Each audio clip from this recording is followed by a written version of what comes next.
Broncos country, what is going on? Hope you guys are having a wonderful weekend. Hey, we're just, 5, 6 days away from the NFL draft. This is exciting stuff. I recorded a video yesterday about the uniforms leak, but I just decided, forget it. Let's just wait till Monday to see how they turn out. I'm a bit worried about our love for triangles on these leaks, but it is what it is. Let's see how it turns out on Monday. We're here to talk about the draft, okay? And I definitely want to hear y'all's thoughts on this.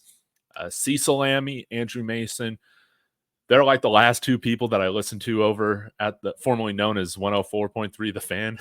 Their show is really great, especially during this time. And so please be sure to subscribe to their podcast. But it was really interesting. Cecil Lammey brought up the idea that, or the information that he's learned, is that the Giants are very high on, or reasonably high on, Bo Nix. They'd rather have him in the second round and possibly look to trade up back into the first to go get him.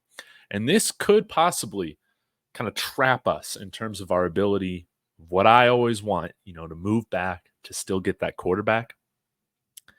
And I'm wondering, unless we can just maybe move back a couple spots or so, pick up another third round pick, if we really are kind of stuck making that selection at 12, whoever we want, it's going to be whoever we want. And this is the question that I have for you guys. So y'all hit that like, let me know your thoughts in the comments. We'll get to Joe Milton here later, and subscribe. Anyways, would you rather at 12 have JJ McCarthy or Bo Nix? I think it's very evident that the Vikings are going to make that selection for Drake May. At least that's their ideal target. Their quarterback coach, Josh McCown, right, worked with Drake May in high school as his quarterback coach. So it makes sense why they're going to do that. They also have more ammo to trade up than we do, probably, unless we just want to throw a ton of future picks out there. But I do think that there are scenarios, and I'm starting to kind of feel this, that there's going to be scenarios in which J.J. McCarthy falls to 12 or close to 12. And at that point, you have to ask yourself, okay, would you rather have at our pick Bo Nix or J.J. McCarthy? Ideally, again, I would just want to take whoever I can trade back and get, because I don't really feel like there's too much of a difference than with either of them.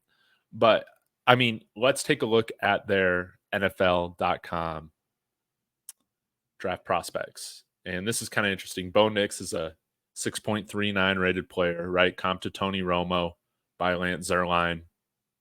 90 production score, 66 athleticism, and then overall score of an 81. When you go to JJ McCarthy, okay, production score 84, athleticism score 83. So he's a bit lower on the production, a bit higher, significantly higher on the athleticism score. And the total score is 83. That's 2 points above Bo Nix's 81. You see their measurables aren't too different. JJ McCarthy 6'2.5", 219 pounds. But this is one thing that it can be cold out here in Denver sometimes, or cold in KC, right? 9-inch hands. That's Jared Goff size hands. All right. Bigger than Kenny Pickett. That's okay. Bo Nix, 6'2", 214 pounds. So around the same size, but way larger hands. So he should be able to throw the ball a little bit better sometimes in challenging conditions. But of course, JJ McCarthy's used to this, having played at Michigan, where there's a ton of bad weather and bad weather in opposing stadiums that he plays. But I thought this was interesting too with JJ McCarthy, is that Lance Zierlein hasn't comped him to anyone.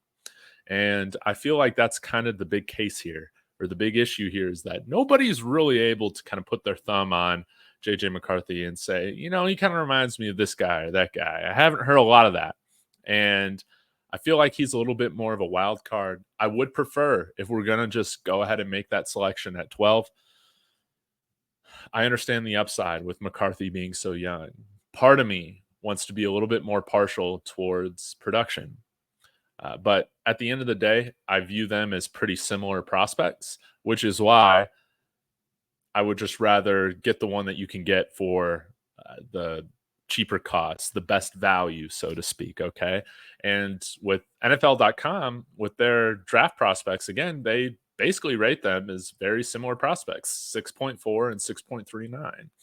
So y'all let me know your thoughts. Who do you think is going to be the selection? I think that it is going to be either one of those two guys. But who knows? Maybe we're really hiding Michael Penix, our love for Michael Penix, or which I would be pumped about, or somebody like the Tulane quarterback, Michael Pratt, Spencer Rattler. Not sure. But let's go ahead and also talk about Joe Milton, because I think that I saw a report coming out earlier this week that thinks that some GMs see Joe Milton eventually transitioning over to tight end. Man, this guy's got a cannon of an arm. He needs a lot of time to develop. Okay. And that's why I think it would be really cool to still draft him, even if we draft a quarterback in round 1. Okay. Having a guy that can throw a Hail Mary from your own 30-yard line is advantageous, hey, in those situations. And I don't think like that should be overlooked. Sometimes late in the games or at the end of halves, it's a little too far out of field goal range, but then your quarterback doesn't exactly have the arm to make it there.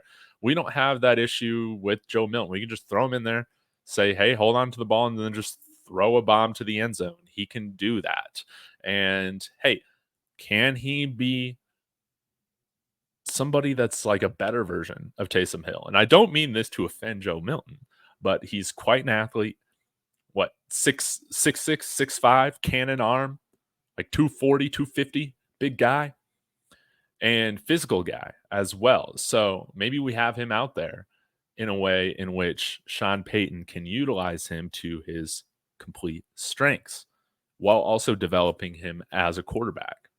That's something that I'm really interested in, and I want to know y'all's thoughts on this. But I wanted to go ahead and show y'all a mock draft that I did, just to kind of show you how some of this stuff might play out if we just go ahead and pick a quarterback at 1.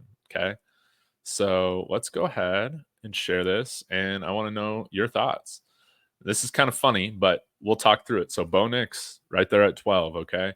In round 3, we could go with Bucky Irving. I like that idea because I think he's a really good pass catcher, already has that ability, or that rapport rather, with Bo Nix. And so why not keep that thing going? But I mean, there's going to be a handful of guys possibly there, whether you're getting somebody like Bucky Irving or you prefer Jalen Wright, Trey Benson from FSU, Ray Davis from Kentucky, Marshawn Lloyd from USC. I would be pumped to have any of these guys.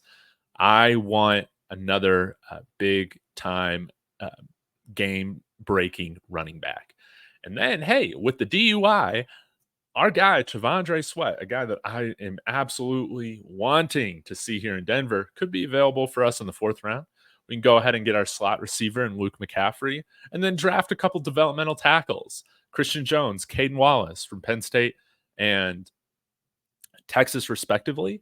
And then with our last 2 picks, we go with a tight end like Tip Ryman, that has wonderful prototypical tight end size, that has a little bit of receiving chops as well. And then with our last pick in round 6, we go Joe Milton. We might be able to trade back with some of our later picks as well if we're wanting to get some more guys brought in. But this is what I'm wondering. Hey, if we're not able to trade down, maybe we kind of see a scenario like this happen. Now, with being a little greedy on wanting to develop the offensive line, I went ahead and looked away from drafting somebody like Mo Kamara or another edge right there in the 5th round. But that could be another position that we draft, and probably the most notable one that we don't draft in a situation like this. But I want to know your thoughts right now. How are you feeling? Do you feel like this thing's going to be more JJ McCarthy, Bo Nix? We could trade up to Atlanta at 8. That was something Cecil was saying, to go get JJ McCarthy if they really are big on him. But I do like the fact that Bo Nix can play within structure, but he provides a little bit more, I think, upside playmaking when things fall apart as well. And that's something to consider. So thank you guys so much. Let me know your thoughts. Smash that subscribe. We're on our way to 500 by draft day. And go Broncos.